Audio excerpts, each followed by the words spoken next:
10, 11 और 12 मुहर्रमुल हराम के दिन ये तस्बीह हज़रत इमाम हुसैन रज़ी अल्लाह तआला अन्हु ने पढ़ी। जिस घर में भी ये तस्बीह पढ़ी जाएगी उस घर का बच्चा बच्चा अरबपति बन जाएगा, बेशक आज़मा लो। बिस्मिल्लाहिर्रहमानिर्रहीम। नाज़रीन, आज मैं आपको कुरान पाक की एक ऐसी सूरत के बारे में बताने जा रही हूँ जो हज़रत इमाम हुसैन रज़ी अल्लाह तआला अन्हु ने अपनी शहादत के बाद पढ़ी। शहादत के बाद जब 3 दिन तक इमाम हुसैन के सर अनवर को दमिश्क के बाज़ारों में घुमाया जा रहा था और जब आप रज़ी अल्लाह तआला अन्हु का सर अनवर नेज़े पर था तो उस वक़्त भी इमाम अली मकाम हज़रत इमाम हुसैन के सर अनवर से कुरान पाक की तिलावत की आवाज़ आ रही थी। तो उस वक़्त मेरे इमाम अली मकाम ने नेज़े की नोक पर जिस सूरत मुबारक की तिलावत की, आज उसके बारे में मैं बताऊंगी। और ये सूरत इस घर में 10, 11 और 12 मुहर्रम के दिन पढ़ी जाएगी, उस घर का बच्चा बच्चा अरबपति बन जाएगा। ऐसे घर में पूरा साल रिज़्क़ की कमी नहीं आती, कभी फाका नहीं आता और तमाम बीमारियां इस घर से ख़त्म हो जाती हैं। वो लोग बड़ी ही किस्मत वाले होते हैं जो ये सूरत मुबारक अपने घर में 10, 11 और 12 मुहर्रम वाले दिन पढ़ते हैं, जब बच्चों से पढ़वा लेते हैं। नहायत ही आसान अमल है और बड़ा ही आसान सा तरीका है। जो शख्स ये चाहता है कि पूरा साल गम से मेरी हिफाजत हो जाए, हर परेशानी से मेरी हिफाजत हो जाए, हर दुख से मेरी हिफाजत हो जाए, हर आने वाली मुश्किल मेरे लिए आसान हो जाए, मेरे घर से रिज़्क़ का फाका, रिज़्क़ की तंगी हमेशा के लिए ख़त्म हो जाए, उस शख्स को चाहिए कि ये सूरत अपने घर में पढ़ने का एहतमाम ज़रूर कर लें। अगर आप अपने घर में रहती हैं तो अपने घर में जो सूरत ज़रूर पढ़ लें। या किसी और जगह पर हैं तो अपने घर का तसव्वुर करके जो सूरत पढ़कर फूंक मार दें। इंशाल्लाह इस अमल की बरकत से आपकी ज़िंदगी ही बदल जाएगी, क्योंकि ये एक ऐसी सूरत है जिसके बारे में हज़रत इमाम हुसैन रज़ी अल्लाह तआला अन्हु खुद फरमाते हैं कि जो शख्स भी ये सूरत पढ़ता है अल्लाह तबारक व तआला उसको तमाम फितनों से महफूज फरमा देता है।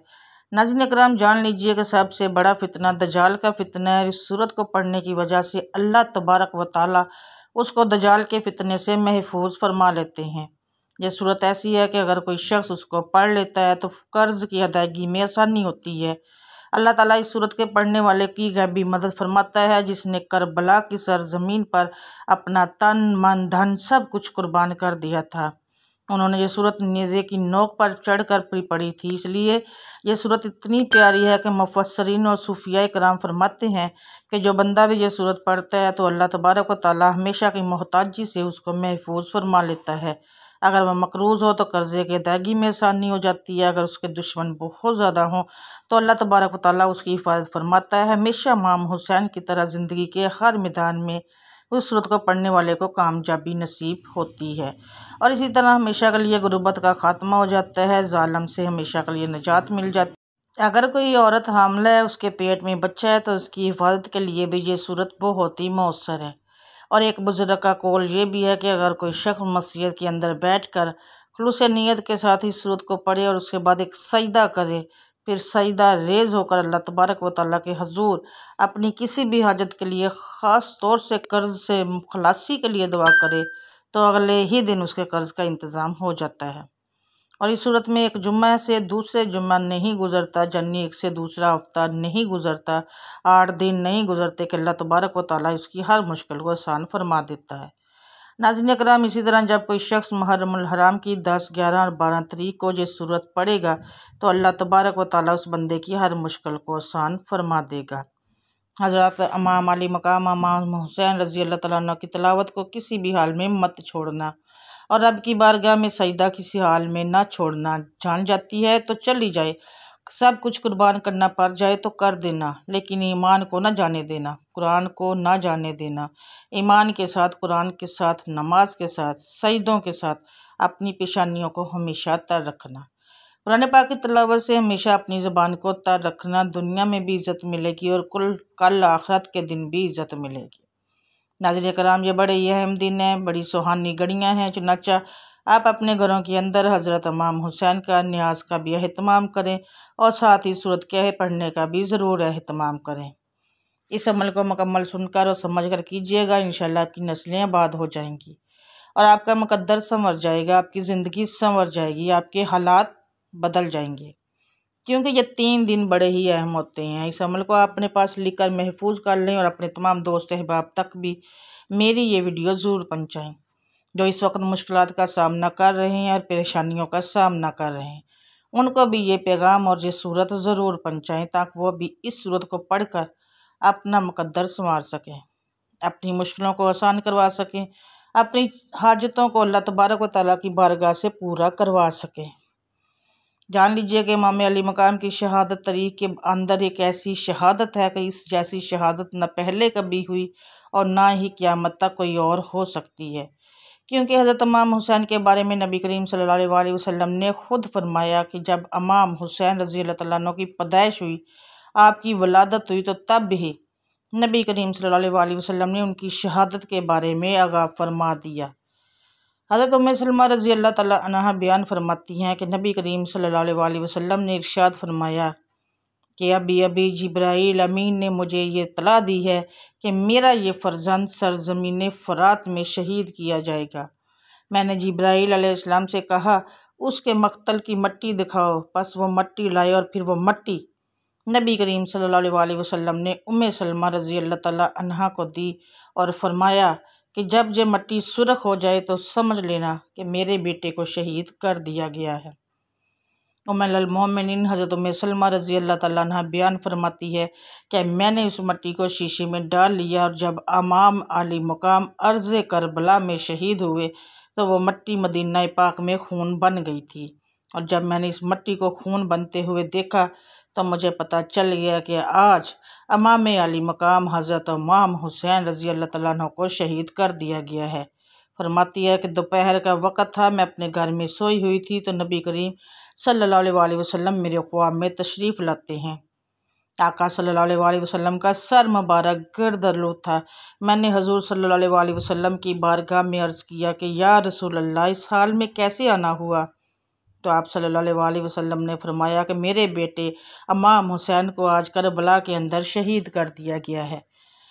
ये शहादत इतनी दर्दनाक थी कि इमाम हुसैन ने अपने छोटे छोटे बच्चों को अल्लाह के रास्ते में कुर्बान कर दिया और हज़रत इमाम हुसैन रज़ी अल्लाह तआला अन्हु के सर अक़दस को 3 दिन तक यानी 10, 11 और 12 मुहर्रम के दिन नीज़े की नोक पर चढ़ाकर दमिश्क के बाज़ारों में फड़ाया गया। और जहाँ तक कि आपके सर अनवर की शान ये है कि जब आपके सर अनवर को 3 दिन तक दमिश्क के बाज़ारों में घुमाया गया तो उस वक़्त आपके बारे में एक रावी कहती हैं कि उस वक़्त मैंने हुसैन के सर अनवर को नेज़े पर चढ़े हुए देखा।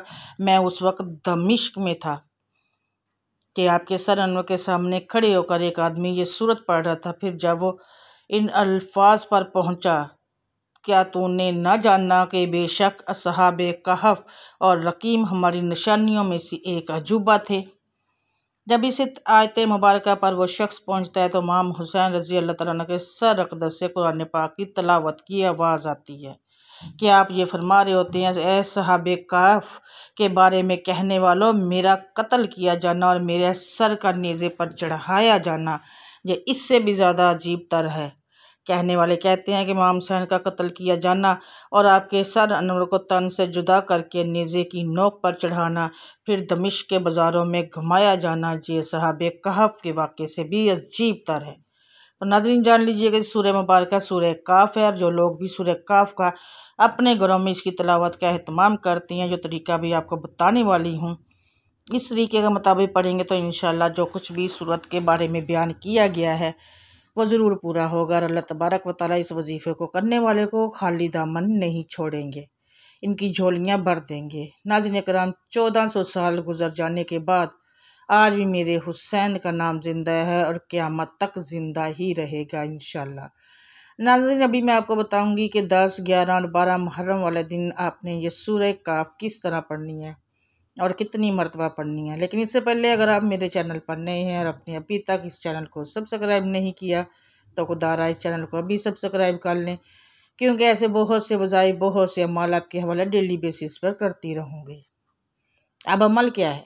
आप जिस सूरह मुबारक को 10, 11 और 12 मुहर्रम के दिन आप अपने घर में तमाम लोग मिलकर भी पढ़ सकती हैं और एक शख्स भी पढ़ सकता है। फिर उसके बाद अगर कुछ न्याज का एहतमाम हो जाए, कुछ चीज़ का एहतमाम हो जाए तो बहुत खूब, लेकिन अगर नहीं तो वैसे भी आप इस सूरत को एक गिलास पानी के ऊपर भी पढ़ सकते हैं।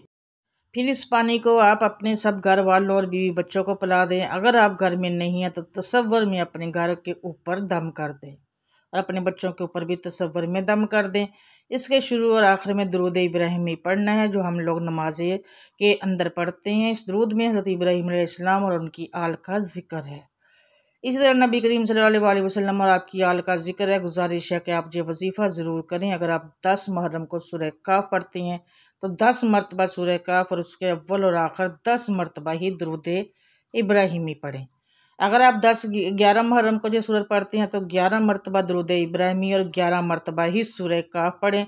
अगर आप 12 मुहर्रम को सूरह काफ पढ़ते हैं तो 12 मरतबा अव्वल व आखिर दुरूद इब्राहिमी ज़रूर पढ़ना है और इसके बाद हर जुम्मतुल मुबारक को एक एक मरतबा सूरह काफ और पढ़ लिया करें, तो सारी ज़िंदगी के लिए परेशानियों से महफूज हो जाएंगे। नाज़रीन किराम, इस अमल के बाद अल्लाह तबारक व तआला से जो भी मांगेंगे अल्लाह ताला ज़रूर अता फरमाएगा और इस वजीफ़े की बरकत से इंशाअल्लाह आपको कभी भी मायूसी नहीं होगी। आप अपने मकसद में ज़रूर कामयाब व कामरान होंगे। आज तक इस वजीफ़े की बरकत से कोई भी मायूस व महरूम नहीं रहा। अब जहाँ ये बात भी जान लीजिए कि ये ऐसा वजीफ़ा है कि जिसकी इजाज़त आम है और ये वजीफ़ा उस वक़्त और भी ज़्यादा असर अंगेज़ हो जाता है, पुरतासीर हो जाता है, जब आप इसके बारे में अपने तमाम अहल व अयाल और तमाम दोस्तों को बताएंगे। ख़ुद भी ज़रूर ये वजीफ़ा करें और तमाम जानने वालों को भी ये वजीफ़ा ज़रूर बताएं। आपके बताए जाने पर जितने ज़्यादा से ज़्यादा लोग इस वजीफ़े के इस अमल को करेंगे तो उतना ही ज़्यादा ये वजीफ़ा आपके लिए काम करेगा। याद रखें कि इस वजीफ़े के साथ ही अल्लाह तबारक व तआला की बारगाह में निहायत आज़ी के साथ रो रो कर और हो सके तो गिर घड़ा कर दुआ भी मांगनी है और आपकी जो भी परेशानियाँ हैं, जो भी हाजात हैं, सब अल्लाह तबारक व तआला के सामने पेश करें। वह ज़रूर उनको पूरा करेगा, क्योंकि मेरा अल्लाह ऐसा अजीम है जो समंदर के अंदर रोज़ाना व्हेल मछली को 1 टन यानी 1000 किलो खाना पहुँचाता है और मुमकिन और नामुमकिन सिर्फ हमारे दिमाग में होता है। अज़ीमुल शान अल्लाह ताला के लिए कुछ भी नामुमकिन नहीं। पूरे यकीन, एतमाद और अखलास के साथ ये वजीफ़ा करें। याद रखें कि यह मौका पूरे साल में सिर्फ एक बार ही मिलता है कि अपनी तमाम हाजात एक आसान वजीफ़े और एक आसान सूरह मुबारक यानी सूरह काफ के ज़रिए से अल्लाह तबारक व तआला से पूरी करवा लें। अल्लाह तबारक व तआला से दुआ है इस मुबारक और हुर्मत वाले महीने और तज़ीम वाले दिनों की बरकत से हम सब की तमाम परेशानियाँ, मुसीबतें और तकलीफ़ें दूर फरमाए। आमीन सुम्मा आमीन या रब्बुल आलमीन। दुआ है कि रब करीम मेरा सुनाना और आपका सुनना अपनी पाक बारगाह में कबूल और मंजूर फरमाए। आमीन सुम्मा आमीन या रब्बुल आलमीन। मोहतरम नाज़रीन, अपने रिज़्क़ में बरकत और वसअत के लिए अल्लाह ताला के 99 नामों में से एक नाम कमेंट में ज़रूर लिखें। अल्लाह ताला हम सब का हामी और नासिर हो। मुझे अपनी दुआओं में याद रखिएगा, मेरी दुआओं में आप होते हैं। मिलूँगी मैं आपसे नेक्स्ट बशर्ते ज़िंदगी। तब तक के लिए मुझे दें इजाज़त। अल्लाह हाफिज़। जज़ाकल्लाह।